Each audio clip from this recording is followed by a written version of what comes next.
బావిలో దూకు, agriculture minister బావిలో దూకి, ఇవి నువ్వు ప్రతిపక్ష నేత హోదా కోరుకుంటున్న వ్యక్తివి, ఒక మాజీ ముఖ్యమంత్రివి, ఇలాంటి మాటలు మాట్లాడవచ్చా? బావిలో దూకమంటే సీఎంని అంటే అతనికి బావిలో దూకు కాదు, బావిలో దూకు సావు, బావిలో దూకి భాష ఏంటి?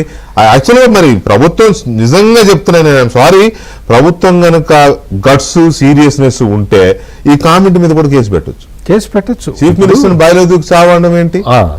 మామూలుగా అంటే ఆయన ఏమనుకుంటున్నాడంటే రెచ్చగొడితే వాళ్ళు రెచ్చిపోతారు, మన గేమ్లోకి వస్తారు అని చెప్పి అనుకుంటూ ఉన్నాడు.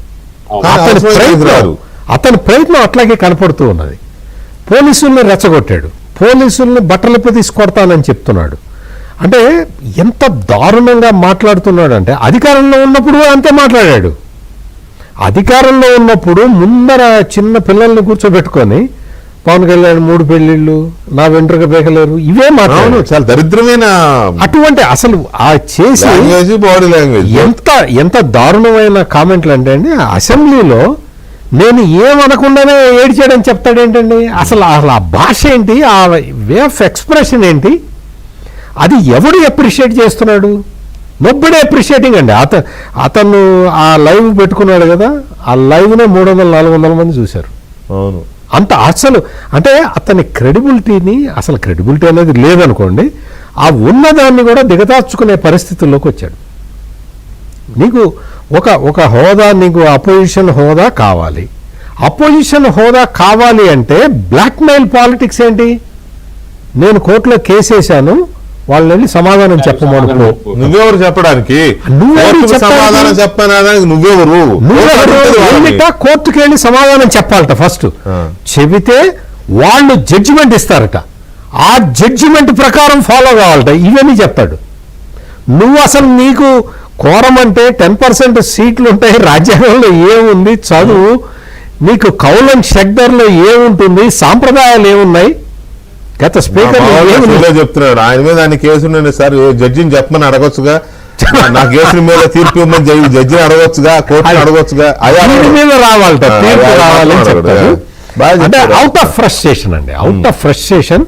ఎంత అంటాం కదా ఏడవలేక నవ్వడం అని, నథింగ్ బట్ అదే కనపడుతుంది. నథింగ్ బట్ ఇప్పుడు ఇట్లా మాట్లాడటం అంటే అతని అడగలేక బ్లాక్మెయిల్ చేయడం, అందరినీ ప్రతి వాళ్ళని బ్లాక్మెయిల్ చేస్తున్నాడు కదా. ఈ బ్లాక్మెయిలింగ్ చేయటం అనేది ఎవరు ఇప్పుడు 2 విషయాలండి. ఒకటేమో అనంతపూర్లో పాజిటివ్ మెసేజ్, అంటే మేమేదో చేస్తున్నామా, మీరు అందరూ చూడండి, మేము మమ్మల్ని ఆశీర్వదించండి అని వాళ్ళు అడుగుతున్నారు, చంద్రబాబు నాయుడు, పవన్ కళ్యాణ్.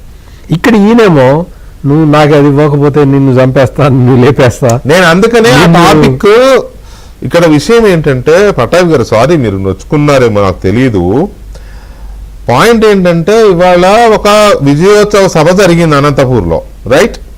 అదైతే ఒప్పుకుంటారు కదా మీరు. ఈయన ప్రెస్ మీట్ పెట్టిందే దాన్ని డైల్యూట్ చేయాలని, రేపొద్దున వాళ్ళ మీడియాకి బ్యానర్ ఐటమ్ కావాలి, ఎట్లాగో ఈ ఐటమ్ వేయడానికి ఇష్టం లేదు కాబట్టి ఇది పెట్టుకున్నాడు. అది ఒకటి. చంద్రబాబు నాయుడు గారు మాట్లాడేటప్పుడు, పవన్ కళ్యాణ్ గారు మాట్లాడేటప్పుడు లైవ్లు ఇవ్వలేరు కాబట్టి వాళ్ళ మీడియాలో, వాడు కూడా ఇది పనికి వస్తుంది, అందుకోసం పెట్టుకున్న ప్రెస్ మీట్ ఇది. అంతకు మించి అక్కడ విషయం లేదు. అక్కడ జర్నలిస్ట్ కూడా ఎవరున్నారో ఎవరు మాకు తెలియదు. కానీ పాయింట్ నెంబర్ 1 అయితే ఇక్కడ 2 చాలా కీలకమైన అంశాలు ఉన్నాయి పట్టాబ్ గారు. సరే ఇప్పటికైనా ఓకే, మీరు అతను చేసిన ఆరోపణలు ఏదో కౌంటర్ చేయాలనుకున్నారు, అది పెద్దగా కేర్ చేయాల్సిన కాదు. కాకపోతే సీఎంని బావిలో దూకు చావు అన్నాడు, దానికి మీ ప్రభుత్వం తీసుకునే ఎంత సీరియస్ గా ఇది అవుతుంది? ఒక ఏమి అనకపోయినా ఏడ్చాడు. అక్కడ ఏమీ అనలేదు, అనకపోయినా సరే ఏడ్చి డ్రామా చేసి వెళ్ళిపోయాడు. ఈయనంట తర్వాత మొత్తం అసెంబ్లీ రికార్డ్స్ అన్ని తీయించాడంట, ఎవరన్నా ఏమన్నా అన్నారేమో చూద్దామని. కానీ ఏమీ లేదంట అసలు. చంద్రబాబు నాయుడు గారి కుటుంబంలో భార్య గారిని ఎవరు ఏం అనలేదంట, రికార్డ్స్ ఎక్కడా లేదు. ఎందుకు ఉంటుంది? రికార్డ్స్ లో ఉంచేది ఎవడు? అక్కడ సీట్లో కూర్చున్నాడు, రికార్డ్స్ లో ఉంచేవాడు కూర్చున్నాడు. ఆ రోజున ఉంచమన్నా ఉంచడు కదా, అలాంటి వాడు కూర్చోబెట్టారు. ఇది ఈ పాయింట్. ఆ రోజు భువనేశ్వర్ గారిని ఉద్దేశించి ఆ రోజున సభలో మాట్లాడిన దరిద్రపు వాగుడు గాని, దాని మీద చంద్రబాబు నాయుడు గారు రోధించిన తీరు గాని దాన్ని కూడా డైల్యూట్ చేసి మళ్ళీ ఇవాళ మాట్లాడడం, పైగా ఇప్పుడు కూడా సిగ్గు లేకుండా మా వాళ్ళు ఏమీ అనలేదని సమర్థించుకోవడం, ఇది కదా మీరు అడ్రస్ చేయాల్సింది. ఇది కదా తెలుగుదేశం పార్టీ కానీ కూటమి ప్రభుత్వం